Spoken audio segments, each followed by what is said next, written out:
सुप्रभात विद्यार्थीगण, आज हम लोग पढ़ने जा रहे हैं बी अ फ्रेंड। तो चलिए सबसे पहले हम लोग पढ़ने से पहले माँ सरस्वती की वंदना कर लेते हैं। हे माँ सरस्वती, अहम भवतः आश्रयम आगतः, कृपया माँ सम्यक शिक्षा इति मत्वा ज्ञानम प्रयच्छ। येन एतेन ज्ञानेन अहम अंधकार जीवने मम प्रकाशम प्रसारयितुं शक्नोमि, अन्येषाम् अपि मार्गदर्शनं कर्तुं शक्नोमि। तो अब हम लोग अध्ययन करेंगे बी अ फ्रेंड। तो चलिए सबसे पहले इसको अध्ययन करने से पहले हम इनके बारे में जान लेते हैं कि आज हम जिसके बारे में पढ़ने जा रहे हैं वह है बी अ फ्रेंड, यानी एक दोस्त के बारे में। तो यहाँ पर बात कर रहे हैं कि एक दोस्त ही ऐसा है, यानी हर किसी के दोस्त होते हैं, आपके भी होंगे, हमारे भी हैं, और इस संसार में जितने भी व्यक्ति पाए जाते हैं सबके कोई ना कोई किसी ना किसी रूप में वह उनके भी दोस्त हैं।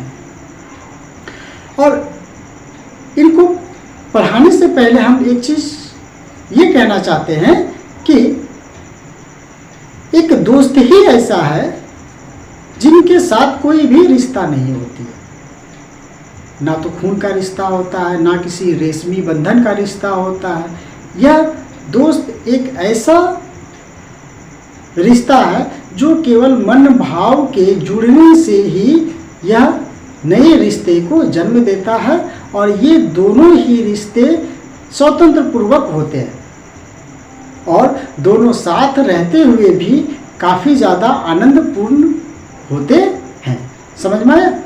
तो इनको पढ़ते हैं और समझते हैं कि कवि क्या कहते हैं।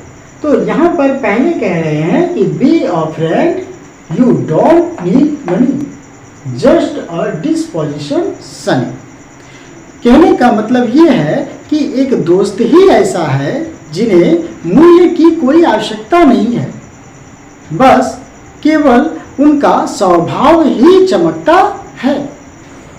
यानी कहने का मतलब है कि हर किसी के साथ हम लेन देन करते हैं, लेकिन एक दोस्त ही ऐसा है जिसके साथ किसी भी प्रकार का कोई लेन देन नहीं होता है, यानी पैसे के साथ उनके साथ किसी भी प्रकार का व्यवहार नहीं होता है।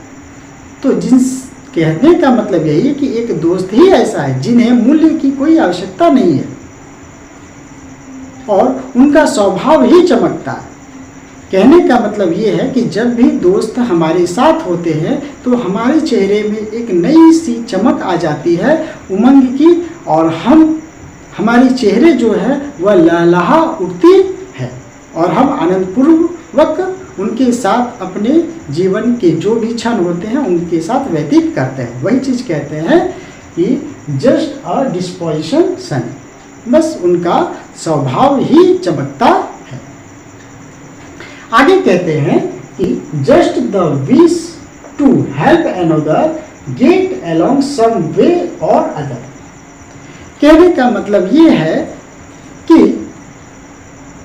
बस एक दूसरे को किसी तरह या अन्य लोगों के साथ मिलकर, बस एक दूसरे को किसी तरह या अन्य लोगों के साथ मिलकर मदद की इच्छा रखते हैं। एक दोस्त ही होता है जिसके साथ हम हमेशा उनको मदद करने के लिए तत्पर रहते हैं। अगर अकेले हो तो कोई बात नहीं और अच्छी बात है, हम अकेले उनको मदद कर सकते हैं, और यदि अकेले ना हो तो अन्य दोस्तों के साथ मिलकर हमेशा उनको मदद करने का प्रयास करते हैं और अपने मन में एक इच्छा भाव रखते हैं कि किसी ना किसी तरह से उनको मदद किया जाए। वही चीज़ यहाँ पर कह रहे हैं कि just the wish to help another get along some way or other, बस एक दूसरे को किसी तरह या अन्य लोगों के साथ मिलकर मदद का इच्छा रखते हैं। आगे कहते हैं कि just a kindly hand extended out to one who unbefriended. यहाँ पर ये कहते हैं कि बस कोई भी दया भाव के साथ अपने हाथ उनकी ओर आगे बढ़ाते हैं जिनका कोई मित्र नहीं होता है। कहने का मतलब ये है कि अगर कोई भी अपने हाथ दया भाव के साथ मित्रता करने के भाव से उनकी ओर हाथ अगर बढ़ाते हैं जिनका कोई भी अगर मित्र ना हो और उनकी ओर हम अपने हाथ को बढ़ाते हैं दया भाव के साथ और उनमें देने या उधार देने की इच्छा शक्ति हो। हम दोस्त को कहते हैं हमेशा दोस्तों को देने का व्यवहार रखिए, और यदि अगर वो आपके दोस्त ना ले रहे हो तो उनको कहिए कि ले लो उधार समझ के, आज नहीं तो कल लौटा देना।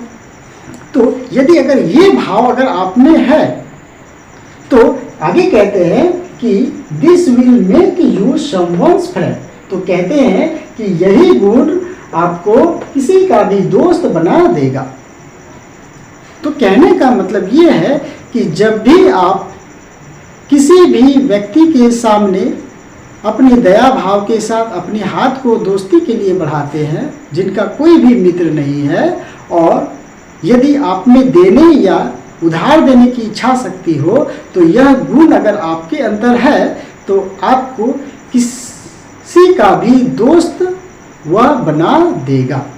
समझ में आ गया? चलिए आगे कहते हैं be a friend you don't need glory, friendship is a simple story. यहाँ पर ये कहते हैं कि एक दोस्त ही ऐसा है जिसके लिए कोई प्रशंसा की आवश्यकता नहीं है। और आगे कहते हैं कि मित्रता एक सामान्य सी कहानी है। तो यहाँ पर कहने का मतलब ये है कि एक दोस्त ही ऐसा है जिसके लिए प्रशंसा की आवश्यकता नहीं है। हर व्यक्ति जब हमारा कोई मदद करता है तो हम उनकी प्रशंसा करते हैं, लेकिन मित्र को किसी प्रकार का धन्यवाद, किसी प्रकार का थैंक यू, प्लीज़, ये सब कहने की आवश्यकता नहीं होती है। इसीलिए यहाँ पर कह रहे हैं कि एक दोस्त ही ऐसा है जिसके लिए कोई प्रशंसा की आवश्यकता नहीं है। और आगे कहते हैं कि मित्रता एक सामान्य कहानी है। मित्रता बस एक सामान्य कहानी, इसमें कोई भी किसी प्रकार का लंबा चौड़ा कोई कहानी नहीं है। साधारण आप उनके साथ रहिए और वो आपके साथ रहते हैं, और इसी प्रकार से दोनों एक दूसरे के साथ गले मिलते मिलते हंसी मजाक करते करते जीवन का सफ़र कट जाता है। यही चीज़ कहते हैं कि मित्रता एक सामान्य सी कहानी है।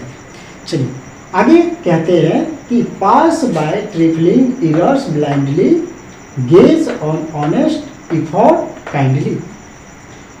यहाँ पर ये कहते हैं कि आप अगर आपके मित्र हैं तो आपके मित्र के अंदर क्या नहीं देखना चाहिए और क्या देखना चाहिए, इसके बारे में यहाँ पर कहते हैं कि अगर आपके मित्र में तुच्छ छोटी मोटी बुराइयाँ यानी दोष है भी तो आप उनको आंख बंद कर नज़रअंदाज कर दीजिए।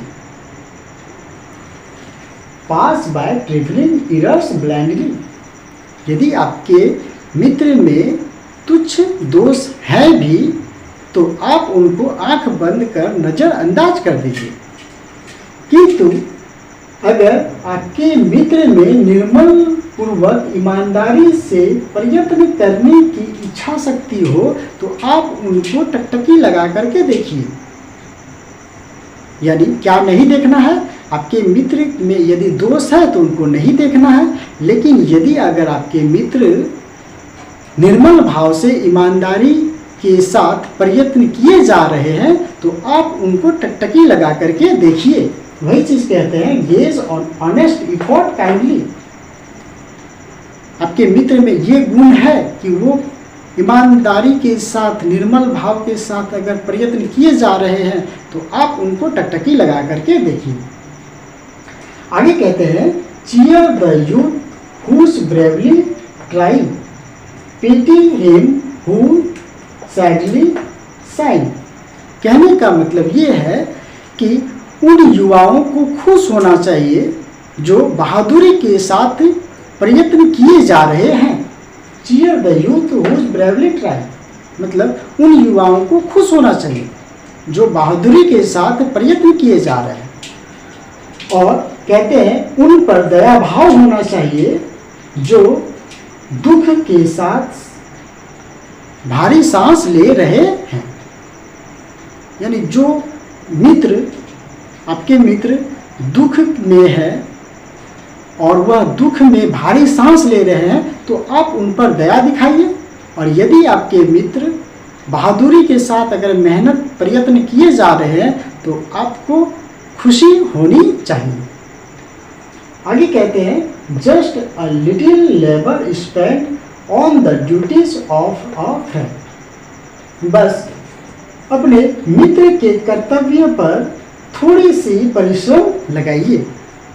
मतलब कहने का मतलब है कि यदि अगर आप अपने मित्र पर थोड़ी सी परिश्रम लगा रहे हैं, थोड़ी सी मेहनत लगा रहे हैं, तो आपका मित्र और भी ज़्यादा निखर के खिल कर आगे बढ़ेगा और इसमें सबसे ज़्यादा प्रसन्नता केवल आपको ही होगा।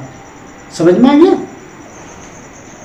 और चलिए अगले स्टैंजा की ओर बढ़ते हैं और इनको समझने का प्रयास करते हैं। यहाँ पर कहते हैं be a friend the pay is bigger than is earned by people clever in what's merely self endeavour. तो यहाँ पर ये कहते हैं कि एक दोस्त ही ऐसा है जिसके कारण आपकी कीमत उन व्यक्तियों की अपेक्षा ज़्यादा है जो केवल स्वयं प्रयत्न कर चतुरतापूर्वक धन अर्जित करते हैं। तो यहाँ पर कहने का भाव ये है कि यदि आपके पास एक ऐसा मित्र है जिसके कारण से आपकी जो कीमत है वह उन व्यक्तियों की अपेक्षा ज़्यादा है जो केवल स्वयं प्रयत्न करते हैं और चतुरतापूर्वक वह धन अर्जित करते हैं। आगे कहते हैं कि you will have friends instead of neighbourhood for the profits of your labour. यहाँ पर कहते हैं कि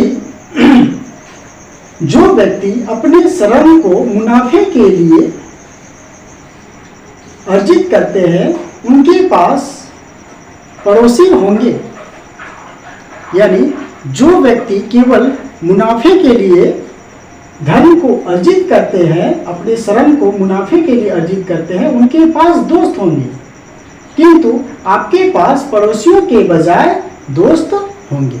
you will have friends instead of neighbours for the profits of your labour. जिसके कारण से यहाँ पर हम ये कहते हैं कि जो व्यक्ति अपने श्रम को केवल और केवल मुनाफे के लिए अर्जित करते हैं उनके पास केवल पड़ोसी होंगे, लेकिन आपके पास पड़ोसी के बजाय दोस्त होंगे। और आगे कहते हैं कि you will be richer in the end than a prince if you are a friend. और आगे कहते हैं कि अंत में आप एक राजकुमार की अपेक्षा ज्यादा धनी होंगे यदि आपके पास दोस्त हैं। तो कहने का मतलब ये है कि यदि अगर आपके पास एक दोस्त है तो अंत में आप उस राजकुमार से भी ज्यादा अमीर होंगे यदि आपके पास एक दोस्त है। चलिए धन्यवाद।